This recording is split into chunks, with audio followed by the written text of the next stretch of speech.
game like that, does it always make it more kind of fun to go into a week with upbeat and things like that? Yeah, very fun. You know, it was a really good win. A lot of people contributed, so you know, I'm pretty sure it's going to be really fun today. You know, getting out there, you know, watching the film, it's going to be fun, yeah.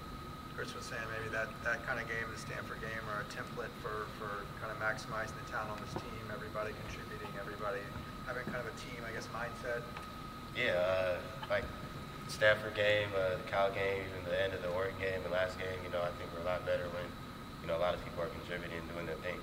So, you know, I think that's our blueprint. If we stick to that, it can be really good.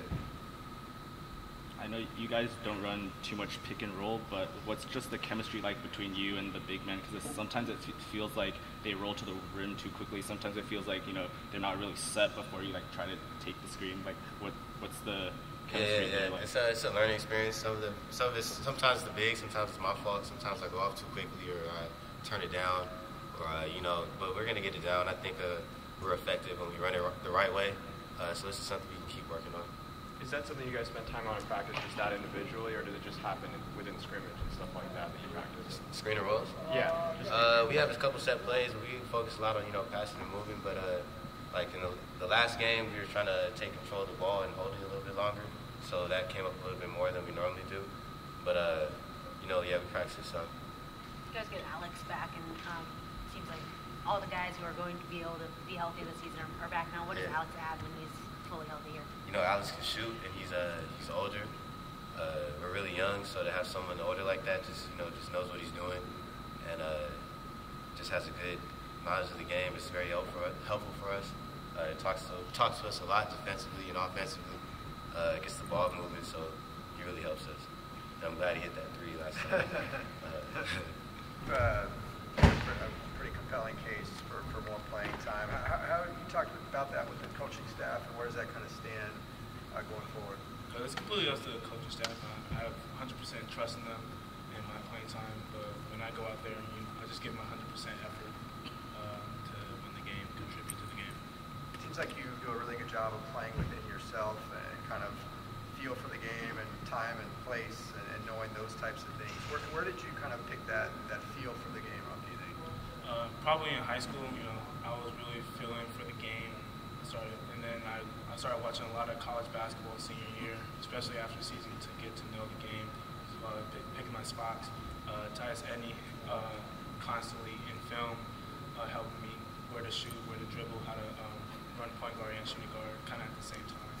Yeah. You used to work out at Crenshaw or something like that? Am I getting that right? Yeah, I used to play open runs with Isaac Hamilton. He went to Crenshaw because my parents worked at Crenshaw. Right. So I used to always play against him and try to get better and everything like that. I never would thought I was going to the same college as him.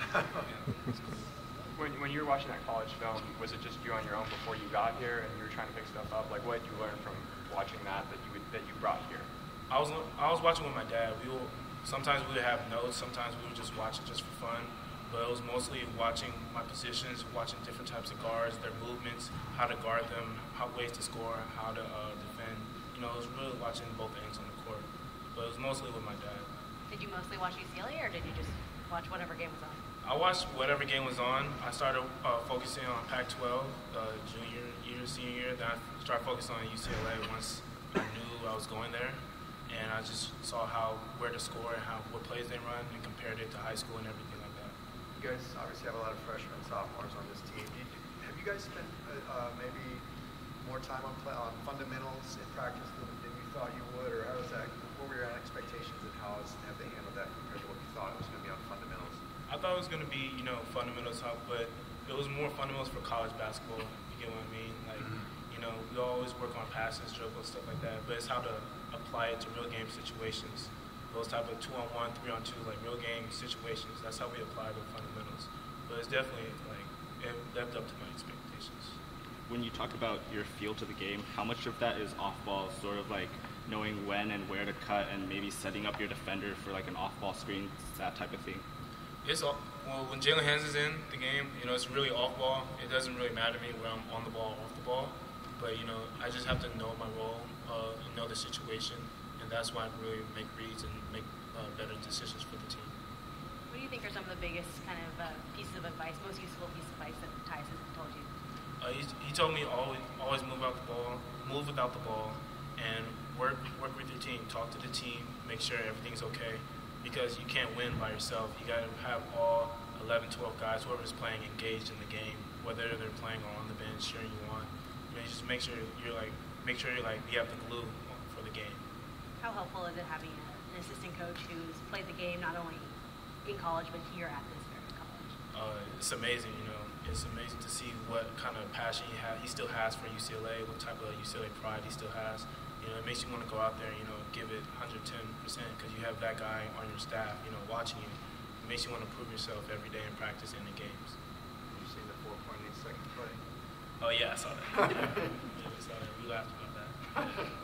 Game like that, a performance like that, kind of give you guys a shot in the arm going into a week like this? Yeah, it would be good. Just moving forward. Just got to still play as a team, and we'll do good. Coaches kind of use the bench as a motivator now with a couple different guys. Chris Smith, got yanked pretty fast the other night. Do you feel like that's been effective, and how have you guys kind of responded to that? Hopefully, that you can get in the gym more. You have time to think about it. You have other players uplifting you. I know I hit Chris Smith for the text messages and stuff, but when you got a deep rotation like we have this year, it's easier to do stuff like that. But he'll learn from it, and he'll be good. When coach pulls you off the court because he wants to send a message, what happens after you come out of the game? Is there just an assistant coach in your ear, or what happens once you actually get to the bench? The coaches talk to you a little bit, but really, it's just a self thing. You got to think about what you did, and just prepare yourself to get back in the game and be ready for the next time you come around. Is this kind of a trap game with Washington State? You look at their Pac-12 record; they're 1-6, but then you look at they were actually leading Oregon in the second half the other night. Anything can happen. The Pac-12 is wide open. I think both of these teams are going to play, no matter what their record is. They're both two, great teams. So you can't come in and underestimate either one of them. You got to come in and play hard if you want to win. What do you think was the key to your success against Arizona? Just the teammates sharing the ball with me and me just knocking down shots, really. Did you do anything with a shot coach or anything before the game?